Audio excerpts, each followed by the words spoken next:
Semangat pagi, selamat siang saya ucapkan kepada seluruh sahabat pembelajar dimanapun Anda berada.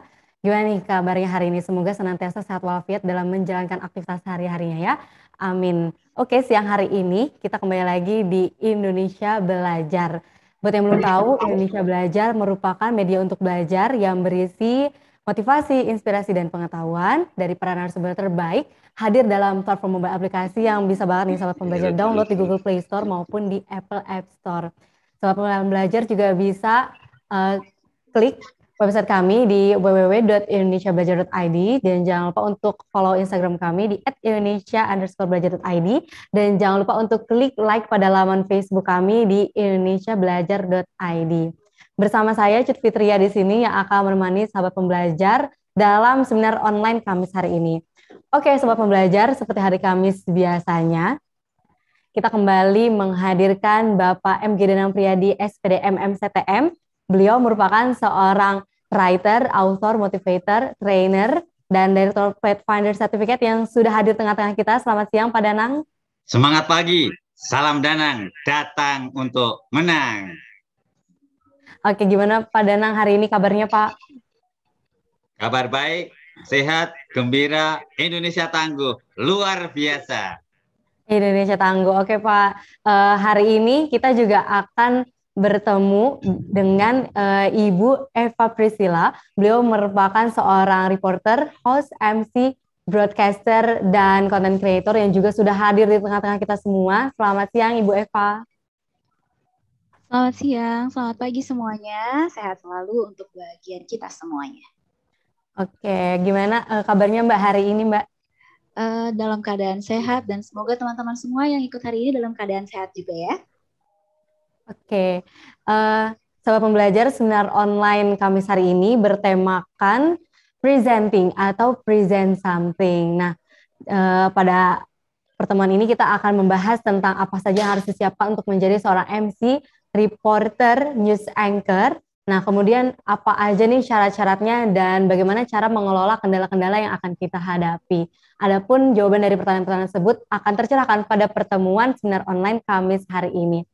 Oke, kemudian untuk sahabat pembelajar yang ingin tanya bisa langsung aja ketik di kolom chat atau klik raise hand yang nanti saat sesi tanya jawab akan kita diskusikan bersama. Baik sahabat pembelajar, mari sama-sama kita simak pemaparan terkait presenting atau present something kepada Pak Danang dan Ibu Eva, kami silahkan. Oke, semangat pagi, salam Danang, datang untuk menang. Kali ini kita akan berbicara present something.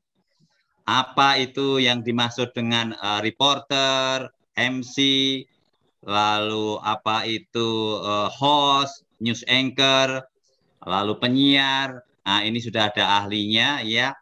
Eva Priscilla Sariretor ya. Dia seorang reporter, MC, host, lalu kemudian broadcaster and content creator. Dari Hub Channel Indonesia saya pernah diundang ya untuk bicara motivasi anak muda dengan judul Cita-Citaku. Lalu sudah diputar berulang-ulang sehingga saya jadi ternama dari seluruh negeri Indonesia, dari Sabang sampai Merauke, dari Miangas sampai Pulau Rote. Bagaimana caranya supaya Anda juga bisa terkenal seperti saya, harus belajar dari ahlinya Eva Priscilla Sariretor. Kami persilahkan Eva, salam Danang, datang untuk menang. Oke, terima kasih banyak Om Danang untuk kesempatannya. Seperti namanya datang untuk menang dan itu menjadi harapan bagi kita semua yang datang pada siang hari ini, datang untuk menang. Menang apa nih? Menang dalam banyak hal. Dan kali ini kita mau memenangkan bagaimana caranya menjadi seorang presenter atau presenting. Biasanya kita tahu presenting itu apa sih? Present something. Nah, saya akan coba jelaskan dan kepada teman-teman semuanya, nanti kalau ada pertanyaan boleh disampaikan dan kita berdiskusi bersama-sama. Kalau tadi dibilang saya sudah ahlinya, sebenarnya saya belajar juga bersama-sama dengan ahli yang memang sudah ahli dan saya mau coba bagikan apa yang sudah saya pelajari dan sudah saya lakukan dalam kehidupan saya, khususnya dalam karir saya yang tidak jauh dari dunia broadcasting ini sendiri. Saya akan coba share screen ya teman-teman ya. Dan kira-kira kalau teman-teman mau lihat, boleh sama-sama kita lihat. Oke, ini dia. Presenting, present something. What should I prepare? Apa yang harus saya persiapkan? Saya yakin semua teman-teman di sini lagi senang banget nih yang namanya menjadi seorang presenter. Apalagi di dalam pandemi ini, mau tidak mau kita bertemu dengan teman-teman yang lain dalam keadaan yang terbatas. Salah satunya mungkin melalui media-media seperti Zoom ataupun media-media lainnya. Kadang pun salah satu cita-cita yang biasanya orang inginkan adalah saya mau dong menjadi seorang news anchor atau saya mau dong menjadi host. Bahkan gak jarang cita-cita ini pun juga menjadi satu mata pencarian bagi orang-orang. Tapi sebelum kita masuk ke sana, kita mau tahu dulu apa yang harus saya persiapkan. Sebelum itu juga saya mau kasih tahu, ternyata reporter, presenter, host itu semua ada perbedaannya lah teman-teman. Kira-kira apa aja kita lihat satu persatu ya. Apa itu reporter? Apa itu MC? Apa itu presenter? Apa itu host? News anchor? Penyiar? Apa sih? Ini kayaknya sama aja. Mereka nih yang ngomong di depan. Tapi apakah ini ada bedanya? Ayo kita kulik satu-satu. Maafkan kalau saya pakai foto-foto saya. Ini adalah foto-foto kegiatan saya yang bisa menjadi inspirasi. Mungkin pada teman-teman semuanya ke depannya bisa menjadi seperti ini juga. Reporter itu adalah salah satu jenis jabatan kewartaan yang bertugas melakukan peliputan berita di lapangan dan melaporkannya kepada publik, baik dalam bentuk tulisan untuk media cetak atau juga situs berita di internet maupun secara lisan atau disampaikan melalui media elektronik radio ataupun televisi. Seperti dari namanya report, dalam bahasa Inggris report artinya memberikan laporan.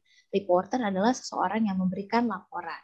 Begitu juga dengan reporter, dia yang memberikan laporan dari lapangan secara langsung. Apa yang terjadi di lapangan itu adalah kejadian yang dilaporkan secara langsung oleh para reporter. Makanya kita nggak jarang lihat para reporter lebih banyak yang berada di lapangan. Dan itu merupakan salah satu jenis jabatan kalau di dalam kewartaan atau khusus di media pertelevisian bagian berita. Lantas berikutnya MC. Apa itu MC? Kita tahu MC adalah Master of Ceremony. Namanya aja Master. Master artinya ahli. Seremoni acara. Ahli acara. Orang yang memandu atau mengarahkan jalanannya acara tahap demi tahap. Nah, biasanya ini ada di acara-acara offline, tapi nggak jarang juga. Sekarang ada di acara-acara online juga. Lantas, bagaimana dengan MC ini? Kita tahu ya, MC namanya Master of Ceremony, ahli acara. Seseorang yang benar-benar ahli, paham mengenai acara tersebut. Jadi jangan mau kamu dibilang sebagai MC kalau kamu nggak paham apa maksud dari acara tersebut. Karena seperti namanya kamu adalah ahli. Jadi kamu paham betul apa maksud tujuan dan setidaknya jalan acara yang akan kamu pandu pada saat acara itu berlangsung. Oke, lalu bagaimana dengan host? Nah, host kita tahu bahasa Inggris artinya adalah tuan rumah. Tapi host juga adalah pemandu acara yang mendatangkan tamu atau narasumber ke dalam suatu acara. Makanya gak jarang kalau host-host di televisi, biasanya mereka juga punya tamu yang diundang, ya kan, atau narasumber yang diundang untuk berdiskusi bersama dengan mereka.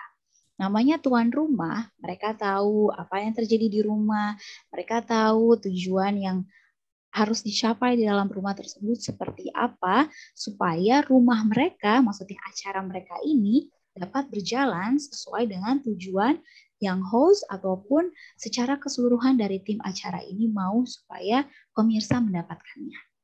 Oke, kira-kira seperti itu kita bisa ya lihat ternyata berbeda loh reporter, MC dan juga host. Tapi ada lagi nih teman-teman. Presenter atau penyiar. Seperti namanya presenter, present, mempresentasikan sesuatu. Biasanya seorang presenter atau penyiar adalah orang yang mempresentasikan sesuatu atau dengan kata lain adalah news anchor. Mereka menyajikan sesuatu yang memang sudah digodok sebelumnya supaya para audiens atau para pemirsa mengerti kira-kira apa yang akan dimaksud. Nah, sebelum saya masuk ke berikutnya, presenter dan penyiar. Ini biasanya perorangan, tapi tak jarang belakangan juga bisa ada tandem, tapi tidak pernah lebih dari 3 orang. Nah, presenter atau penyiar ini mereka benar-benar menyajikan sesuatu yang memang sudah direncanakan sebelumnya, yang sudah digodok. Seperti contohnya news anchor. Ada satu materi yang memang sudah mereka persiapkan dan ingin disajikan kepada pemirsa supaya pemirsa mengetahui secara jelas dan details dari maksud acara itu. Nah, kira-kira kita udah tahu ya, ada macam-macam jenis-jenis pekerjaan atau jenis-jenis bagian dari hosting atau bagian dari presenter itu sendiri. Nah, ada lagi yang saya mau bagikan. Ternyata tone suara ini berbeda-beda. Bagaimana di acara pagi hari, siang hari, malam hari, bahkan di special event. Contoh ya, pagi hari itu biasanya orang ngapain sih? Pagi hari biasanya orang mau berangkat kerja, memulai aktivitas. Kalau siang hari, nah siang hari mereka biasanya sudah dalam keadaan butuh rehat sejenak. Rehat sejenak artinya break time. Ketika mereka mungkin setelah melakukan setengah hari pekerjaan mereka. Lantas di malam hari mereka benar-benar butuh yang tenang sebelum mereka mengakhiri hari tersebut. Berarti kita sudah tahu tujuan dari masing-masing ini adalah berbeda. Coba kita kulik ya, bagaimana kalau kita membawakan acara di pagi hari? Karena orang-orang ingin memulai sesuatu kegiatan yang baik di pagi hari, makanya mereka butuh orang-orang yang menyajikan atau menyiarkan dengan suara yang semangat. Ayo coba kita cek. Biasanya di radio kalau misalnya kita mau berangkat ke kantor ataupun berangkat aktivitas, rata-rata penyiar-penyiar di radio itu yang pagi hari pasti suaranya semangat. Semangat pagi semuanya. Apa kabar? Bertemu lagi dengan Eva dalam acara ini. Gak ada tuh yang pagi hari suaranya selamat pagi semuanya. Apa kabar? Terlalu lambat. Yang ada orang yang tadinya beraktivitas, mereka jadinya seperti, aduh saya nggak semangat nih mau jalanin hari ini. Kira-kira seperti itu kalau di pagi hari. Lantas siang hari, atau mungkin seperti ini acaranya. Orang-orang butuh tuh rehat sejenak. Mereka nggak butuh yang terlalu menggebu-gebu, dan mereka nggak butuh juga suara yang terlalu pelan. Mereka butuh yang simple, santai, sehingga mereka punya pergantian waktu atau pergantian penyemangat dari yang tadinya sudah melakukan aktivitas untuk kembali melakukan aktivitas. Lantas di malam hari, kita tahu kalau malam hari kayak saya maunya tidur, saya mau dengar suara gimana ya? Kalau tidur tuh maunya dengar suara yang tenang. Makanya nggak jarang penyiar-penyiar di malam hari suaranya lebih tenang, intonasinya lebih tenang dibandingkan pada waktu siang hari dan pagi hari. Tapi itu tidak menjadi satu pakem yang terus-menerus ya teman-teman. Bisa bergantung kepada special event. Contoh, special event di malam hari seperti ulang tahun. Ulang tahun adalah satu perayaan ucapan syukur, bergembira. Tapi kan ini malam hari, Kak. Harusnya slow dong. Nah, special event seperti kita merayakan sesuatu, contoh resepsi, ataupun merayakan ulang tahun di malam hari, kita tahu ini adalah ucapan syukur, ucapan kegembiraan, perayaan dari yang punya acara. Makanya, di acara ulang tahun atau seperti ini, intonasi suaranya adalah lebih bersemangat. Karena para host atau MC ingin mengajak para audiens yang hadir untuk sama-sama menikmati acara tersebut dengan penuh perayaan. Jadi tetap ya teman-teman bergantung pada special event di mana kita diundang. Contoh kalau misalnya saya di sini bersama dengan teman-teman, saya tahu ini adalah ruang kita untuk belajar, Indonesia Belajar. Nah, saya mau supaya teman-teman mengerti, saya nggak pakai suara yang terlalu pelan, saya juga nggak pakai suara yang terlalu menggebu-gebu. Tapi dalam range suara atau tone suara yang middle, yang tengah, yang bisa dinikmati oleh teman-teman semuanya. Itu kira-kira teman-teman ya. Lanjut. Nah, pentingkah wardrobe? Saya mau katakan di sini sangat penting. Namun disesuaikan dengan acara dan kebutuhan ataupun permintaan khusus dari yang membuat acara. Nah, kenapa saya bilang wardrobe itu penting? Nah, ketika kita menjadi pembawa acara, ketika kita menjadi tamu di satu acara, orang belum kenal siapa kita. Orang belum tahu siapa kita. First impression dari orang-orang tersebut adalah melihat dari penampilan kita. Makanya wardrobe itu adalah pakaian yang kita gunakan itu sangat penting. Kalau saya katakan disesuaikan dengan permintaan acara atau permintaan khusus, ya betul, jangan sampai kita salah kostum atau salah berpakaian pada saat kita diminta untuk mengisi satu acara. Jangan sampai ketika kita datang ke acara pernikahan, tapi kita pakai pakaian yang untuk acara bekerja atau yang tidak sesuai dengan acara itu sedang berlangsung. Kalau untuk di televisi ada kiatnya. Disarankan wardrobe yang polos untuk menghindari flicker ataupun lainnya. Kebetulan saya pun juga kerja di TV, di depan layar dan di belakang layar, jadi saya paham betul mengapa para stasiun televisi sangat melarang kita untuk memakai pakaian yang bermotif kecil-kecil, seperti garis-garis bermotif kecil, ataupun polkadot bulat-bulat yang sangat kecil. Karena itu sangat mengganggu di tayangan-tayangan, akan menyebabkan flicker. Mungkin beberapa televisi sudah bisa mengatasi hal itu, tapi rata-rata sangat disarankan untuk menggunakan yang polos.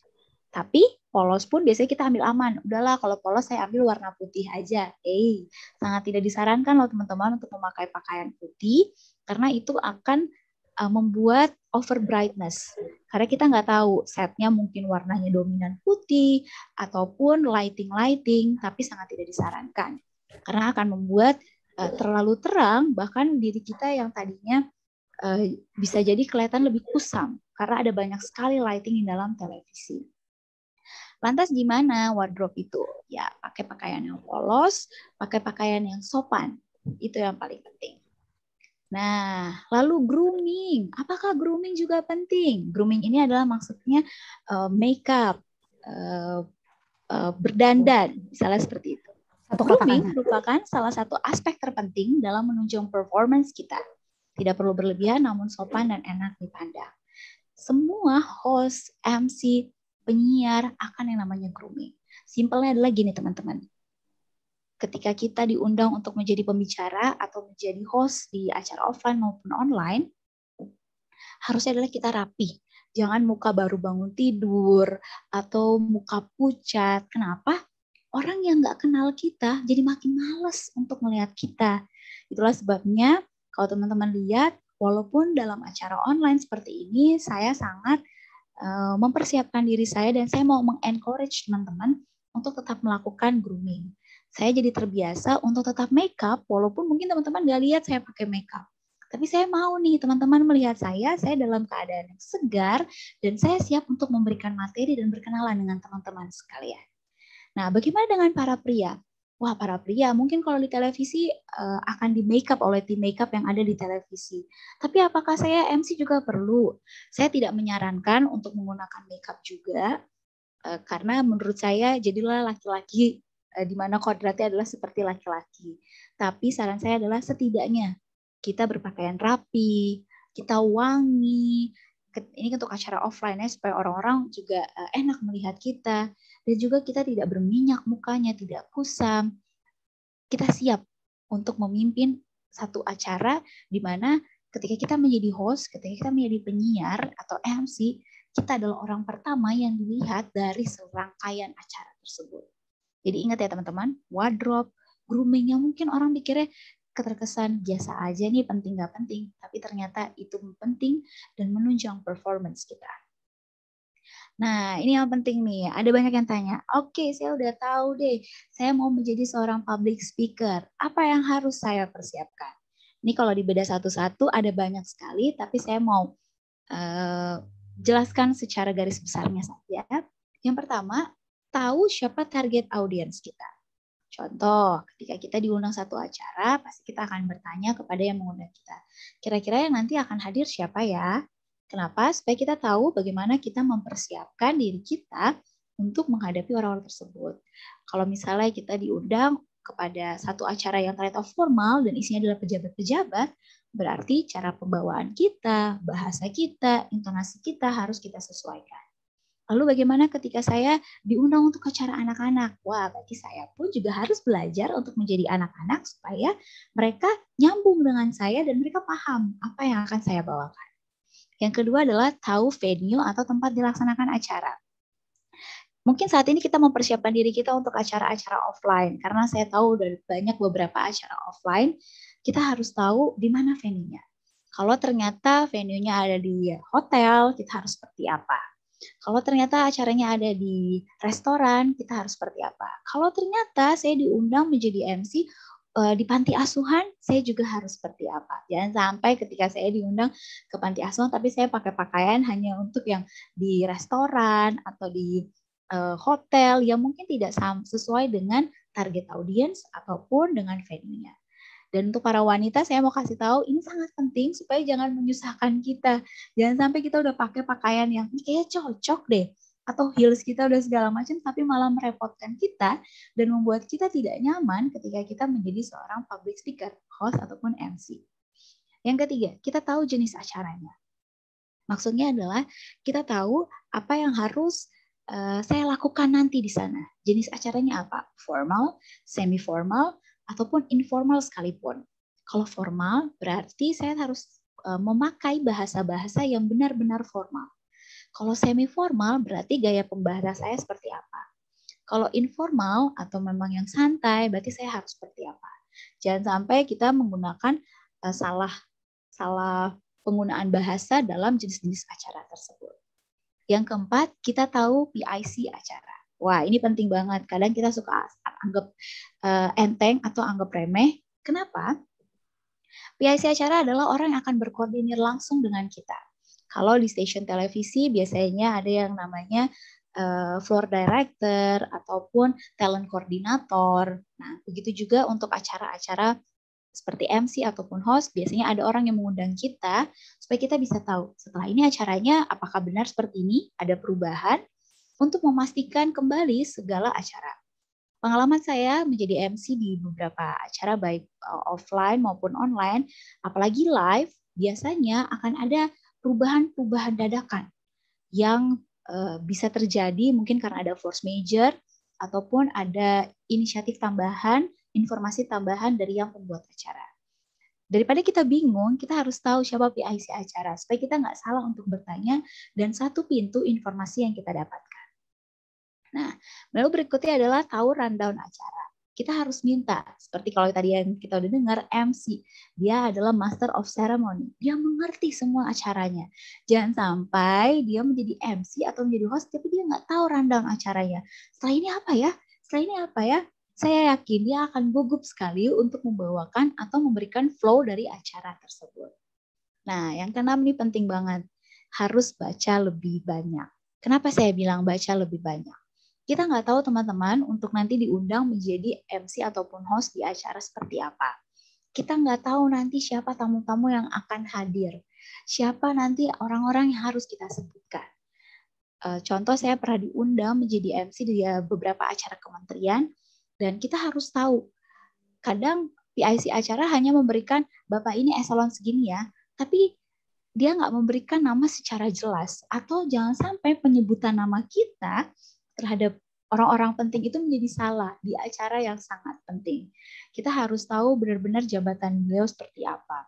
Supaya kita merasa siap ketika kita memimpin satu acara. Baca lebih banyak lagi ya teman-teman. Ini sangat penting. Saya sangat sarankan untuk setidaknya kita tahu apa sih yang terjadi hari ini, highlight apa sih yang ada dalam keadaan 1 minggu ataupun setidaknya hari itu. Kenapa juga saya pernah disuruh untuk menjadi host di salah satu stasiun TV nasional adalah tentang keuangan. Padahal background saya sendiri dari masa sekolah hingga pun kuliah, saya adalah bagian ilmu pengetahuan alam. Saya nggak tahu sama sekali tentang keuangan. Tapi saya didorong untuk baca lebih banyak. Nah, yang ketujuh, tulis lebih banyak.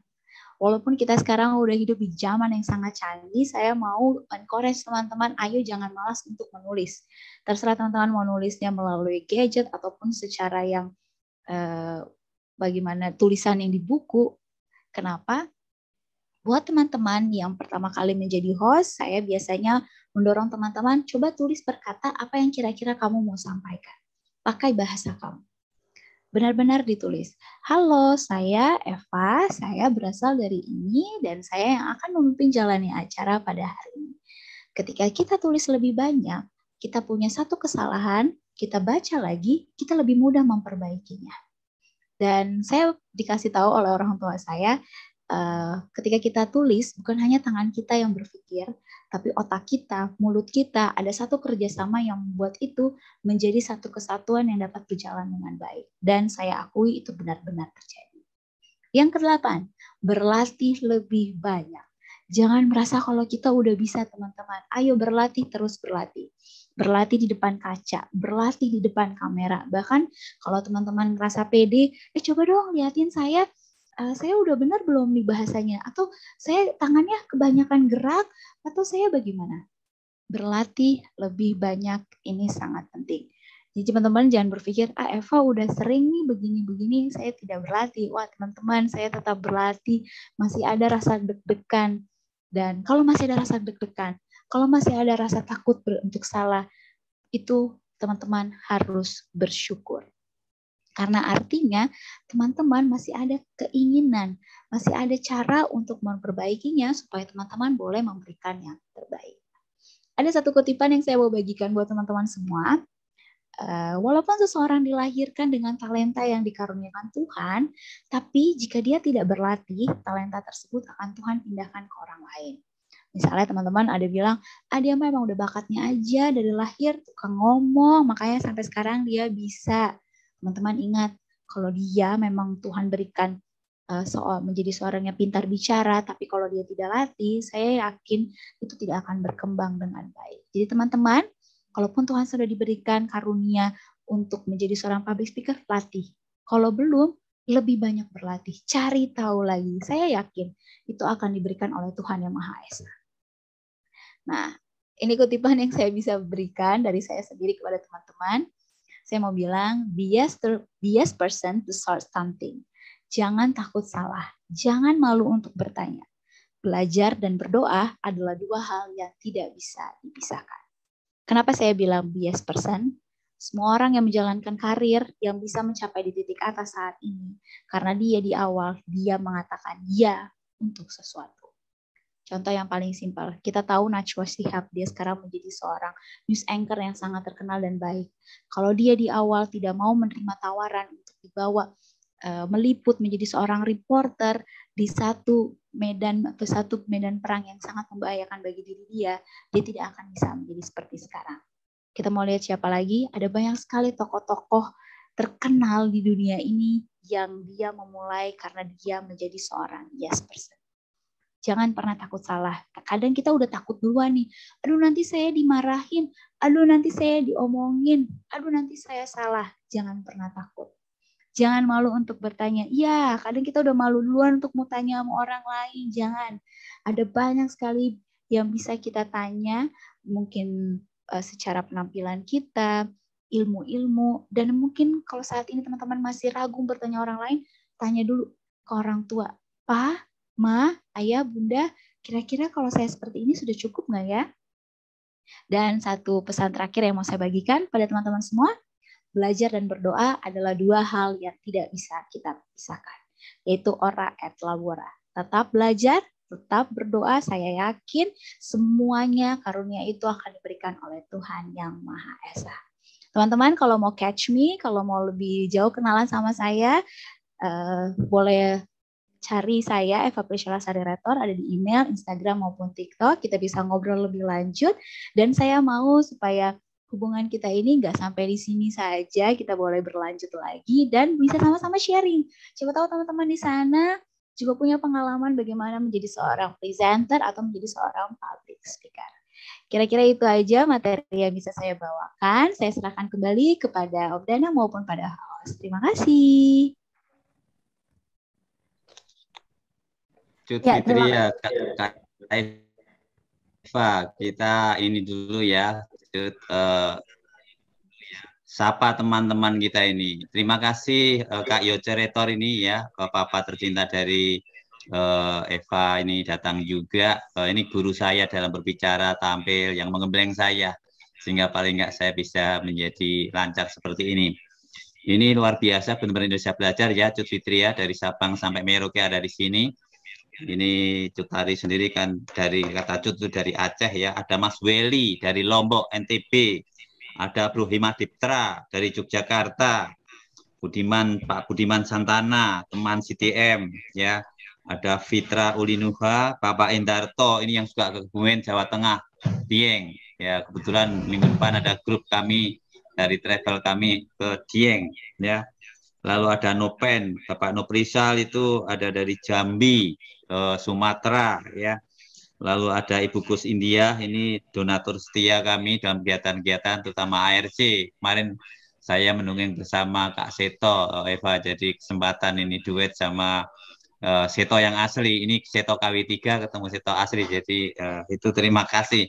Itu saya mengikuti saran Kak Eva tadi, yaitu untuk siap gitu.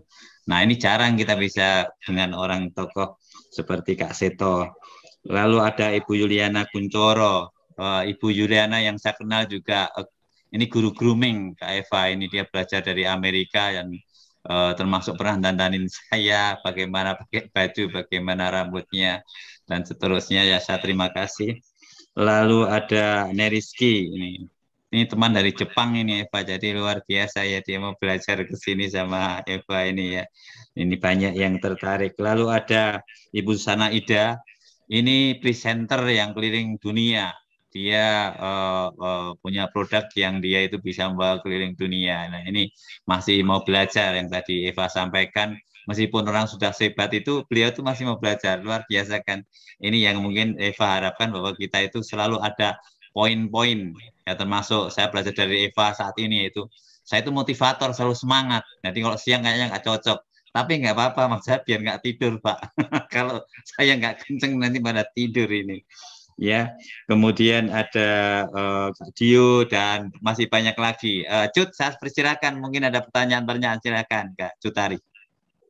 Oke, terima kasih Pak Danang. Untuk Mbak Eva ini udah ada beberapa chat yang masuk, udah banyak nih Mbak pertanyaannya. Nah, yang pertama dari Mas Dip Trahima, beliau bertanya tentang bagaimana cara menghadapi acara yang di reschedule secara dadakan, jadi acaranya jadi lebih awal gitu Mbak. Nah, kemudian pertanyaan selanjutnya dari Mas Nopen, ini bertanya untuk Mbak Eva, sudah berapa lama pelatihan public speaking sehingga kelihatannya nggak gugup, dan gimana caranya supaya kita kalau mau bicara depan umum nggak terlalu banyak mikir gitu Mbak, kata Mas Nopen. Kemudian bagaimana caranya agar membawakan acara untuk tidak kaku atau monoton. Seperti itu Mbak Eva. Mungkin boleh dijawab ya Mbak, tadi dari pertanyaannya Mas Diptra terlebih dahulu mungkin.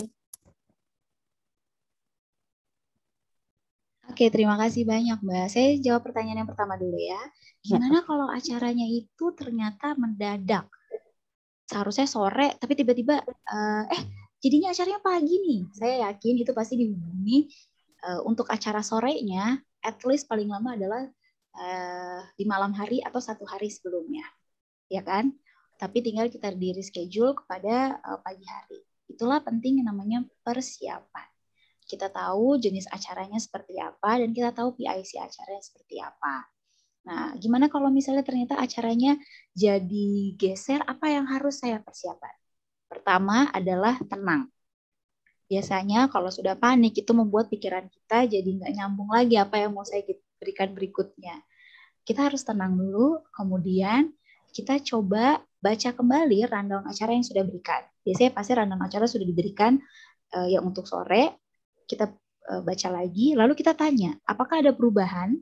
Jangan sampai ketika ada perubahan dadakan-dadakan, itu membuat kita lebih panik lagi pada saat kita membawa acara yang di pagi hari.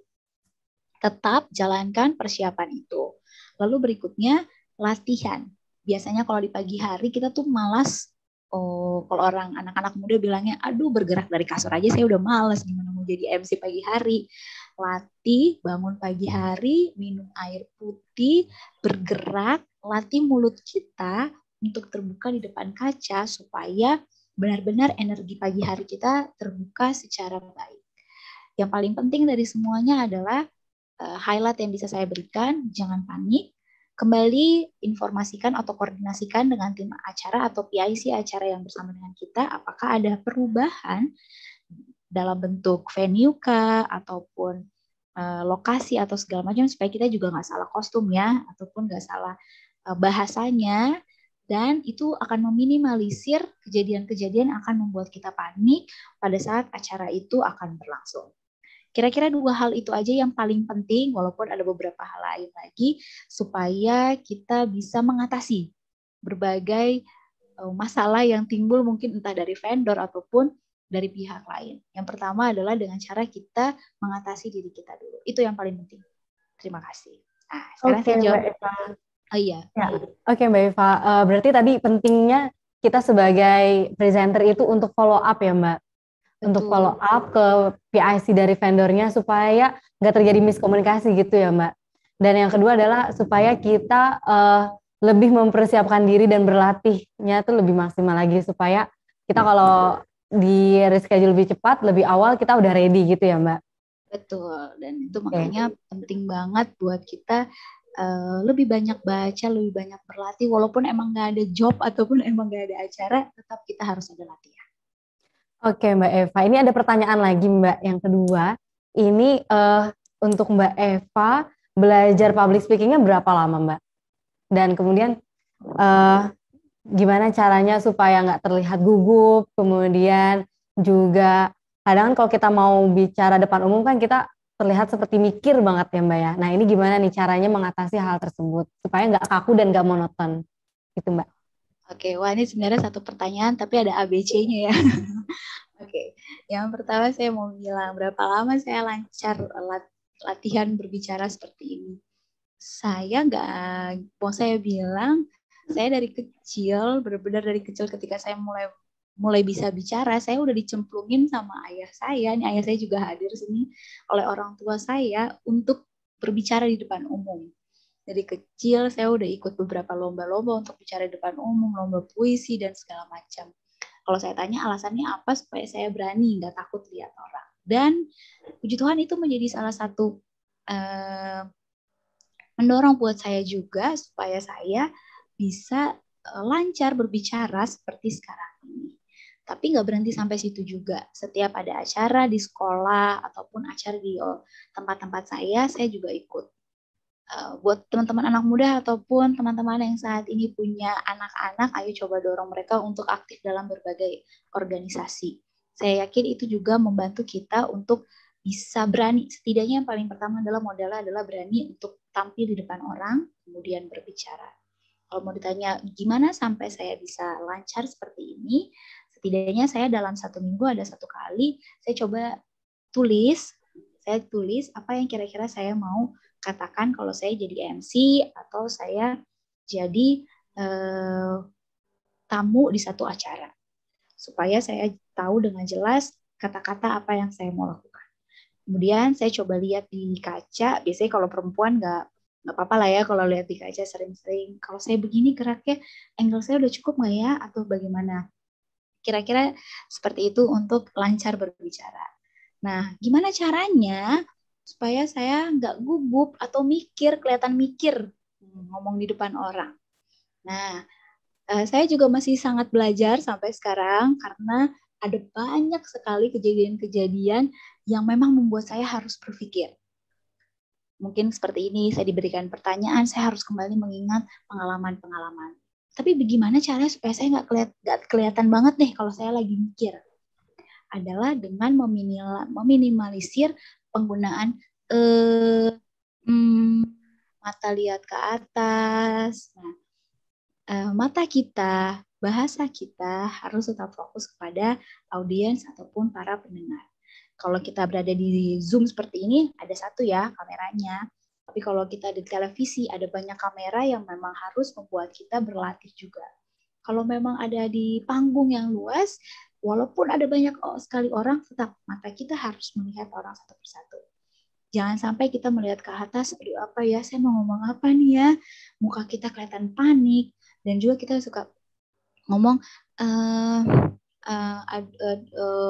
itu kelihatan. Saya termasuk orang yang gampang sekali gugup, tapi saya coba latihan supaya ketika ada kata-kata yang saya rasa saya sedang pikirkan, saya tidak bicara. Saya mencoba lebih baik diam. Kenapa? Supaya nggak kelihatan kalau saya ngomong terbata-bata atau saya sedang berpikir.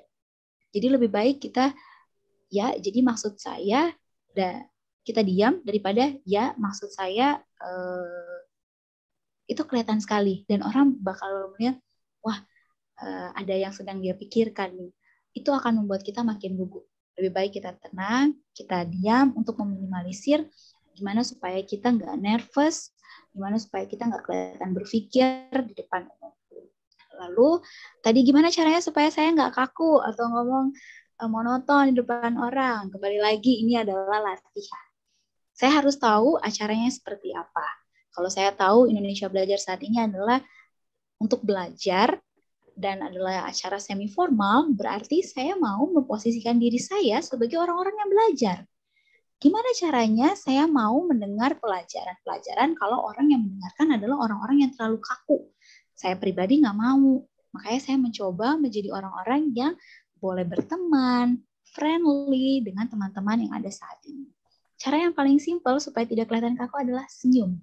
Senyum adalah cara yang paling simpel dan saya yakin senyum ini adalah senjata ampuh dari kita yang nggak kenal dengan teman-teman dan teman-teman bisa melihat, wah kayaknya asik nih orang, wah materinya boleh nih saya terima. Dan jangan lupa untuk terus berlatih untuk melihat gestur kita, apakah terlalu bungkuk atau terlalu banyak gerak tangan supaya orang melihat kita tidak kaku ataupun tidak monoton. Kira-kira itu, silakan Mbak.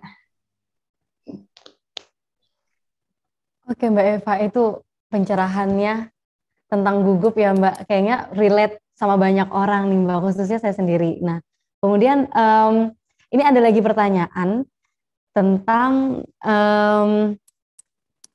cara menangani kesalahan. Nah, ini dari Pak Dio. Nah, apakah Pak Danang dan Mbak Eva pernah melakukan kesalahan dan bagaimana cara mengatasinya? Gitu. Mungkin tadi ada juga pertanyaan dari Pak Hima tentang kalau mikrofonnya nggak berfungsi. Nah, mungkin ada sangkut pautnya ini sama pertanyaannya Pak Dio. Boleh dijawab mungkin dari Pak Danang terlebih dahulu, kemudian ke Mbak Eva, silahkan Pak. Oh iya, saya pernah kan cerita ya. Cerita gajah itu elephant bahasa Inggrisnya. Besar, elephant is big. Nah, kalau kita biasa kayak Eva tadi bilang, itu gampang. Begitu kecil saya lupa, kecil itu apa? Padahal kalau kita biasa oh small gitu loh. Tapi saya nggak kurang akal. Saya balik pertanyaannya. Elephant is big. But the end, semut itu S. Anak-anak itu tahu. Jadi anak-anak sekarang itu bahasa Inggris small. Oh good, great gitu. Jadi kita harus tahu cara triknya gitu loh. Misalnya kalau saya salah misalnya, yang meletus balon apa? Biru kan? Bukan Kak, hijau. Ya trik saya itu dalam tanda petik ngeles ya itu. Pinter. Ternyata adik-adik memperhatikan Kak Danang. Padahal sebenarnya kita salah gitu loh. Tetapi kita harus, nah itu Allah bisa karena biasa. Sehingga dalam seminar pun saya sering, wah pinter bisa aja ini. Nah itu kita harus banyak latihan belajar seperti Kak Eva. Mungkin Kak Eva punya trik yang lebih jitu lagi. Silahkan Kak Eva. Oke, Pak Danang kayaknya jam terbangnya ini lebih banyak nih, pasti dengan banyak pengalamannya. Tapi kalau mau dibilang, apakah saya pernah melakukan kesalahan? Saya pernah melakukan kesalahan dan saya yakin pasti semua orang yang sudah terjun di dunia seperti ini pasti pernah melakukan kesalahan. Cuman yang jadi masalahnya, gimana cara mengatasinya? Cara mengatasinya adalah jangan ragu untuk meminta maaf. Contoh, ketika kita bawa satu acara, kita melakukan kesalahan biasanya salah menyebutkan nama orang ataupun gelar ataupun jabatan dari orang tersebut. Dan kita tahu ini adalah acara yang besar misalnya. Saya akan bilang, maaf, maksud saya kepada Bapak Danang Priyadi selaku ini, saya persilakan. Tetap harus memberikan permohonan maaf, dan saya tahu itu pasti akan mengecewakan banyak pihak, terlebih lagi kepada diri kita sendiri. Pasti dalam hati kita akan bilang, aduh kenapa tadi saya ngomong itu ya, aduh gimana dong. Jangan dulu, pada saat kita bicara, jangan fokuskan pikiran kita pada kesalahan, tapi fokuskan dulu kepada permintaan maaf dan bagaimana mengatasi, maksudnya menggunakan kata-kata yang lebih baik daripada yang salah tadi.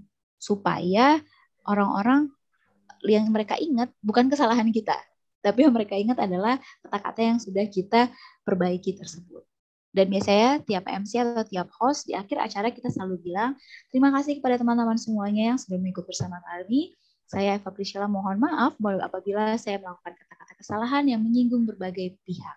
Tetap kita harus katakan itu karena kita nggak tahu nih mungkin kita rasa kita udah benar, tapi bisa jadi itu menyinggung ataupun ada kata-kata salah yang menyinggung beberapa orang yang hadir dalam acara tersebut. Kira-kira seperti itu, Mbak. Iya benar ya Kak Eva. Tapi pernah juga saya udah mengucapkan mungkin pakai pantun ya. Kalau ada sumur di ladang boleh kita menuang mandi. Kalau ada salah kata perbuatan yang kurang benar mohon dimaafkan setulus hati. Jalan-jalan kota Amsterdam jangan lupa beri berlian. Sekali lagi kalau ada salah kata perbuatan yang kekurangan mohon dimaafkan. Upin Ipin pergi ke sekolah, maafin ya kalau ada yang salah. Tapi kita nggak terima. Akhirnya saya bilang, sungguh sejujurnya saya nggak bermaksud membuat kesalahan ini. Tapi mohon maaf dan terima kasih atas maafnya. Ya ujung-ujungnya nggak terima, lain kali jangan buat salah lagi ya. Oke, terima kasih Ibu. Terima kasih atas maafnya. Memang kita harus merendah terus ya kayak Pak ya. Memang kita harus merendah. Akhirnya ya dia cuma ngasih nasihat. Kamu renungkan ya, apakah masih pantas menjadi motivator dan MC itu? Iya, terima kasih gitu. Ya nggak apa-apa. Pokoknya kita mengalah aja untuk menang. Mungkin gitu kayak Pak saya pernah digituin ya. Mengalah aja. Oke, lanjut. Cut. Ya, Mbak Eva mungkin tadi ada yang belum tersampaikan nih Mbak tentang kesalahan teknis. Jadi tadi kan ada yang tanya tentang kalau mikrofonnya nggak berfungsi Mbak. Mungkin yang tadi tentang bagaimana cara mengatasi kalau kita salah bicara. Nah, mungkin Mbak Eva sendiri pernah nggak ngalamin kesalahan-kesalahan teknis, baik mikrofon yang nggak berfungsi atau lain sebagainya. Silakan Mbak. Oke, terima kasih. Kalau kesalahan teknis ketika kita diundang menjadi pembicara, baik host ataupun pembicara, saya biasanya hadir setengah jam, paling melambat setengah jam sebelum acara. Supaya saya cek dulu mikrofon dengan pihak gedung, ataupun memang ada sound engineer yang ada di situ, saya cek dulu, saya tanya, mic saya yang mana? Saya bilang, oh yang ini buat saya ya, saya pegang terus ya. Kenapa? Supaya nggak ada settingan yang berubah dari mic, karena saya tahu setting mic itu sangat susah. Saya juga bekerja di bagian audio, dan kalau hadir seperti ini, kayak tadi saya juga cek apa suara saya terdengar. Bagusnya tadi Mbak dan tim dari Indonesia Belajar sudah lihat suara saya cukup jelas yang seperti mana, supaya tahu. Tapi gimana kalau ternyata kita udah latihan seperti itu, pada saat kenyataannya mic-nya juga mati. Nah, biasanya ini lebih banyak terjadi ketika acara-acara live di televisi. Kalaupun terjadi acara offline, dengan mudahnya kita bisa, mohon maaf sebentar, ada kesalahan teknis, kita tinggal ganti mikrofon atau pasti sound engineer langsung ganti ke kita. Tapi gimana kalau ini acara live di televisi? Yang kita nggak boleh kelihatan gugup, dan kita nggak boleh asal sembarang cut acara, sedangkan produser atau director kita belum bilang cut. Nah, kita tetap bicara seperti biasa, nanti kita tinggal dengar aba-aba yang ada dari produser ataupun apa untuk cut acara. Dan setelah untuk selesai acara atau cut acara, seperti biasa kita akan bilang, mohon maaf apabila tadi ada kesalahan teknis, sekarang kita sudah kembali lagi dan kita boleh berbicara bersama-sama. Kira-kira seperti itu, semoga menjawab. Mohon maaf di sini agak berisik, tapi bisa terdengar ya suara saya. Ya, oke. Terima kasih Mbak Eva atas jawabannya tadi tentang kesalahan teknis ya Mbak. Mungkin ada yang mau bertanya lagi nggak, sahabat pembelajar? Ini masih ada Pak Danang di sini dan Mbak Eva, boleh tanya-tanya tentang present something. Untuk yang mau raise hand atau yang mau tanya lewat kolom chat, silahkan. Ini saya nyocokin aja sama Kak Eva ini. Ya, kadang-kadang orang kan bilang kan, apa tadi istilah itu, event sama event. Bahkan pejabat-pejabat tuh sering event. Yang benar mestinya event, begitu Kak Eva? Event dan event tuh beda. Event untuk acara, event itu kayak meskipun walaupun. Tapi kalau kita ragu pakai bahasa Inggris, saya sangat menyarankan sudah kita pakai bahasa Indonesia saja. Jangan supaya kita kelihatan keren di depan orang-orang pakai bahasa Inggris, tapi kita nggak paham atau penggunaan bahasa kita salah. Lebih baik kita dengan jelas menggunakan bahasa Indonesia, tidak ada kesalahan, dan kita pun nggak jadi takut nih, aduh benar nggak ya? Ini salah satu bahasa yang mau saya tekankan kepada teman-teman yang belajar untuk MC, jangan kita panjang-panjangin kata-katanya supaya kelihatan keren, atau penggunaan bahasa dicampur-campur, sedangkan kita sendiri nggak paham, ataupun nanti malah penyampaian dari yang kita sampaikan kepada orang-orang jadinya nggak ada artinya. Kira-kira gitu Om Dan. Oke, tambah lagi nih Kak Eva. Banyak kan, nah, kita kalau sudah kita nggak tahu ya. Tapi kalau dengan pejabat orang itu event-event maunya pakai bahasa Inggris, tapi kadang kita ganjel ya. Tapi ya kita maklum gitu kan Kak Eva. Satu lagi, ini yang sering Kak Eva.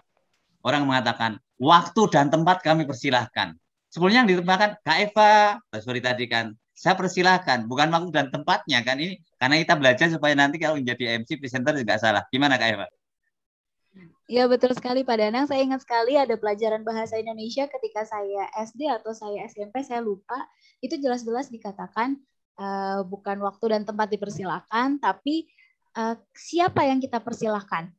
Contoh, ketika kita memberikan kesempatan kepada Bapak Danang untuk membawakan kata sambutan, yang kita persilahkan adalah Bapak Danang. Kepada Bapak Danang Priyadi, kami persilahkan. Lebih simple dan artinya pun juga dia nggak salah juga. Dan mungkin bagi orang-orang yang udah profesional, udah tahu di sana artinya, mereka jadinya nggak risih untuk mendengar kata-kata yang kira-kira salah seperti itu. Mungkin ini juga bisa jadi masukan bagi kita semuanya. Satu lagi Kak Eva, kemarin saya mendongeng sama Kak Seto di Mabes Polri.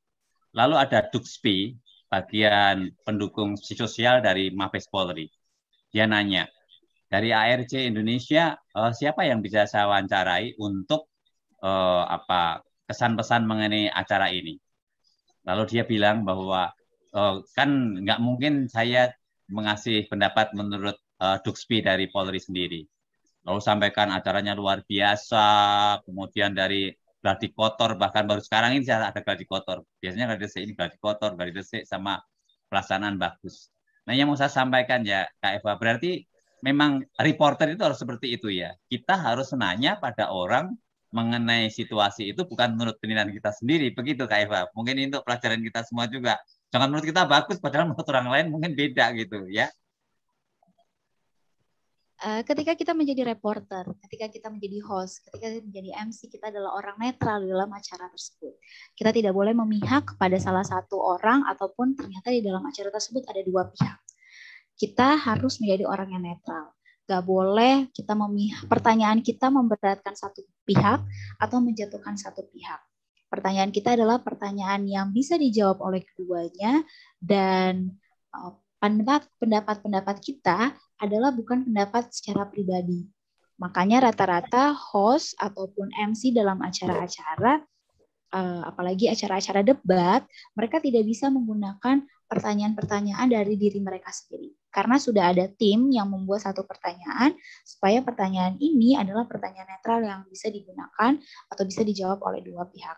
Nah ini juga yang bisa harus kita lakukan sebagai orang-orang yang profesional. Jangan kita menjadi bagian satu pihak, apalagi di dalam acara tersebut ada dua pihak yang sepertinya kok berlawanan, sepertinya kok tidak sependapat, tapi kita adalah host atau tuan rumah yang bisa membuat acara tersebut dapat dinikmati dan tidak menimbulkan perpecahan dan juga tidak menimbulkan kerisihan, baik dari antara dua pihak maupun dari para audiens. Oke, makasih Kak Eva. Cut, saya lanjut. Ya, terima kasih Mbak Eva dan Pak Danang atas tadi diskusi dan tanya jawabnya.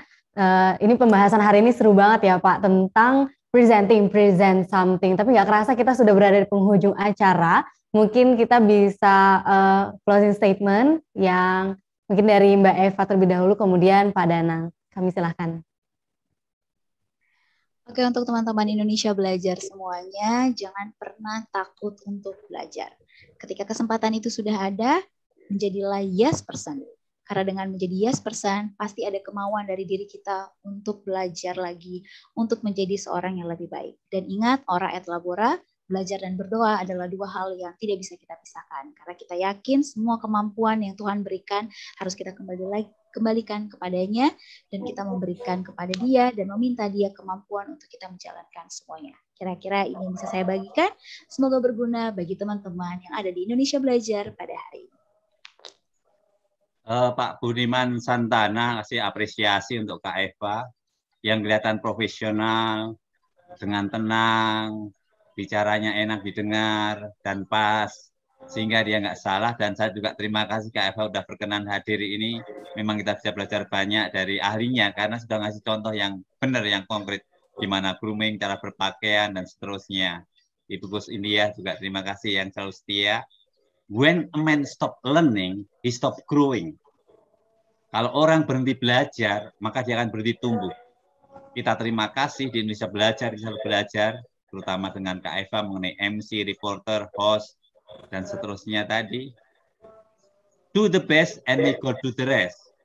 Mari kita kerjakan yang terbaik semampu kita dan Tuhan akan menyempurnakan. Terima kasih Kak Eva, Cut Fitria, Ibu Gus India, Mas Weli, Mas Bima Dipta, dan teman-teman semuanya. Indonesia Belajar, tempat kita belajar sekarang dan selalu. Terima kasih. Cut Fitria, silakan. Yes person sebagai motivasi untuk selalu belajar tadi dari Mbak Eva. Sekali lagi kami ucapkan terima kasih kepada Pak Danang dan Mbak Eva atas pencerahannya Kamis hari ini. Semoga ilmu yang tadi disampaikan dapat kita semua implementasikan khususnya untuk sahabat pembelajar di Indonesia. Nah, terima kasih sekali lagi. Untuk yang belum subscribe channel Indonesia Belajar bisa subscribe nih di Indonesia Belajar. Jangan lupa untuk like, komen, dan share ke seluruh sahabat pembelajar di Indonesia. Nah, terima kasih sekali lagi. Saya Cut Fitria, mohon izin pamit undur diri dari hadapan sahabat pembelajar. Tetap semangat, jaga kebersihan, dan patuhi protokol kesehatan. Selamat siang dan semangat pagi.